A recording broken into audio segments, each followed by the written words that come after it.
श्लोक 1। ज्ञान योग और कर्मयोग के अनुसार अनासक्त भाव से नियत कर्म करने की श्रेष्ठता का निरूपण। अर्जुन उवाच जायसी चेत कर्मणस्ते मता बुद्धिर्जनार्दन तत्किं कर्मणि घोरे मां नियोजसी केशव।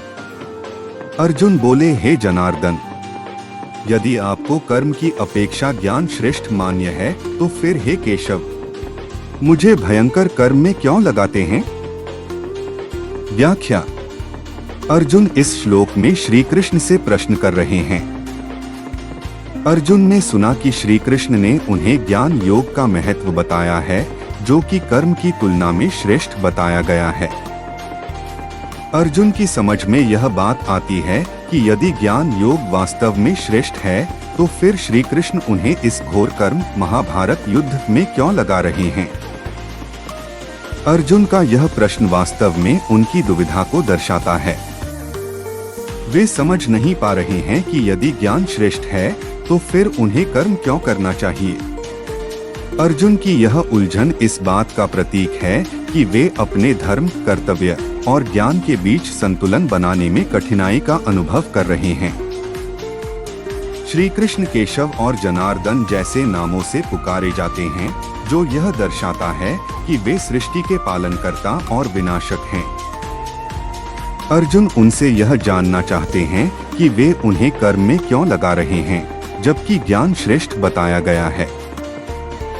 अर्जुन की यह जिज्ञासा इस अध्याय के आरंभ में ही उनके मानसिक द्वंद्व को प्रकट करती है, जो आगे चलकर श्री कृष्ण के उपदेशों से हल होता है।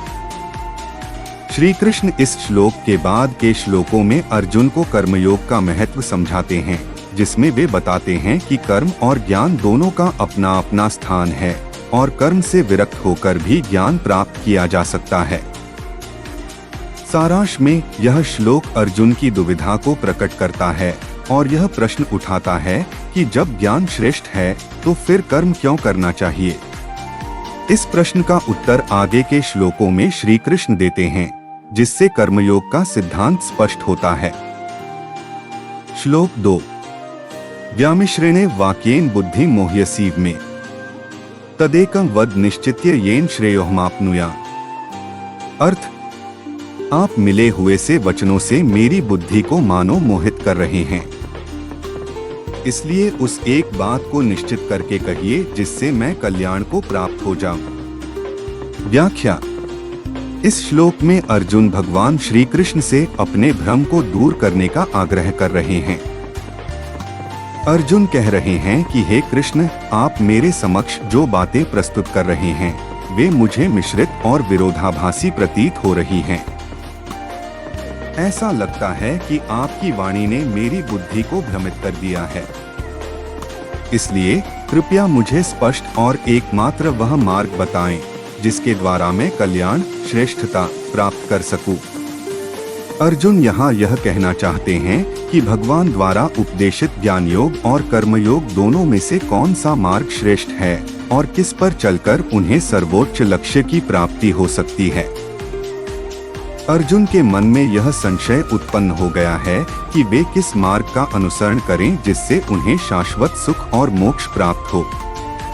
इसलिए वे भगवान से आग्रह कर रहे हैं कि उन्हें सुनिश्चित और स्पष्ट रूप से बताएं कि वे किस मार्ग का अनुसरण करें जिससे उन्हें सर्वोच्च कल्याण प्राप्त हो सके। अर्जुन के इस प्रश्न के माध्यम से श्री कृष्ण आगे कर्मयोग की महिमा और उसके महत्व को समझाते हैं। श्लोक 3। श्री भगवानुवाच लोकेस्मिन् विविधा निष्ठा पुरा प्रोक्ता मया नघ ज्ञानयोगेन सांख्याना कर्मयोगेन योगिना। अर्थ, श्री भगवान बोले, हे निष्पाप, इस लोक में दो प्रकार की निष्ठा, साधन की परिपक्व अवस्था अर्थात पराकाष्ठा का नाम निष्ठा है, मेरे द्वारा पहले कही गई है। उनमें से सांख्य योगियों की निष्ठा तो ज्ञान योग से, माया से उत्पन्न हुए संपूर्ण गुण ही गुणों में बरतते हैं, ऐसे समझकर तथा मन, इंद्रिय और शरीर द्वारा होने वाली संपूर्ण क्रियाओं में कर्तापन के अभिमान से रहित होकर सर्वव्यापी सच्चिदानंद घन परमात्मा में एक ही भाव से स्थित रहने का नाम ज्ञान योग है। इसी को संन्यास, सांख्य योग आदि नामों से कहा गया है। और योगियों की निष्ठा कर्मयोग से फल और आसक्ति को त्याग कर भगवदाज्ञानुसार केवल भगवदर्थ समत्व बुद्धि से कर्म करने का नाम निष्काम कर्मयोग है। इसी को समत्व योग, बुद्धि योग, कर्मयोग, तदर्थ कर्म, मदर्थ कर्म, मतकर्म आदि नामों से कहा गया है। होती है। व्याख्या। लोकेस्मिन् द्विविधा निष्ठा। इस संसार में दो प्रकार की निष्ठा या समर्पण होते हैं। यहाँ निष्ठा का तात्पर्य जीवन के दो प्रमुख मार्गों से है जिनका पालन किया जा सकता है। पुरा प्रोक्ता मयानक पहले से ही अर्थात प्राचीन काल से मैंने श्री भगवान ये दो मार्ग बताए हैं।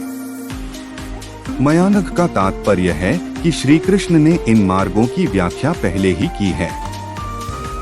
अनग का मतलब होता है निर्दोष या पापहीन, और यहाँ यह अर्जुन के संदर्भ में प्रयोग किया गया है, जिससे यह अभिप्रेत है कि अर्जुन एक पवित्र आत्मा है। ज्ञानयोगेन सांख्याना, यह मार्ग ज्ञान योग से संबंधित है, जिसे सांख्य योग भी कहा जाता है। सांख्य योग एक दार्शनिक और विचारशील दृष्टिकोण है जिसमें आत्मा और प्रकृति के ज्ञान पर बल दिया जाता है। इसे उन लोगों के लिए उपयुक्त माना जाता है जो ज्ञान और विवेक के माध्यम से आत्मा की पहचान और मुक्ति की ओर बढ़ते हैं।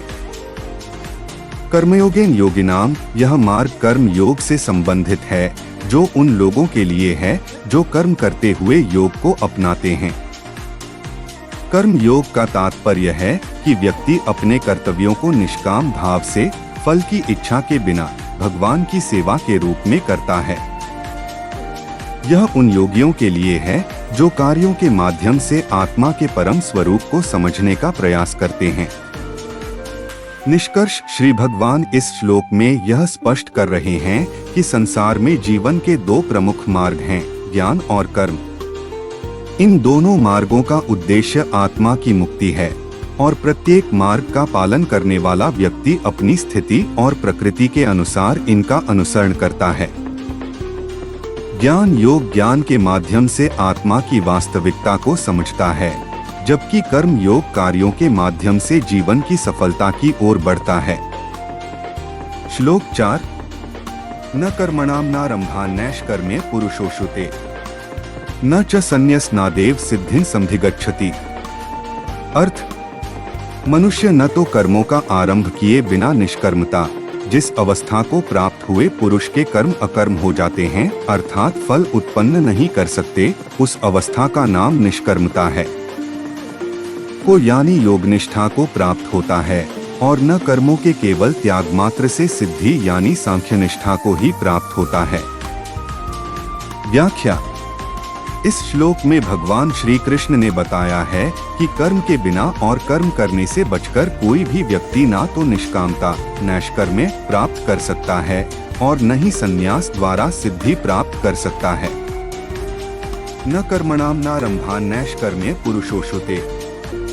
इस वाक्य का अर्थ है कि जो व्यक्ति कर्म करने से बचता है या कर्म करने का आरंभ नहीं करता, वह निष्कामता या नैष्कर्म्य को प्राप्त नहीं कर सकता। निष्कामता का अर्थ है कर्मों से जुड़े बंधनों से मुक्त होना। कर्म करने से बचना इसका उपाय नहीं है। न च संन्यसनादेव सिद्धिं समधिगच्छति।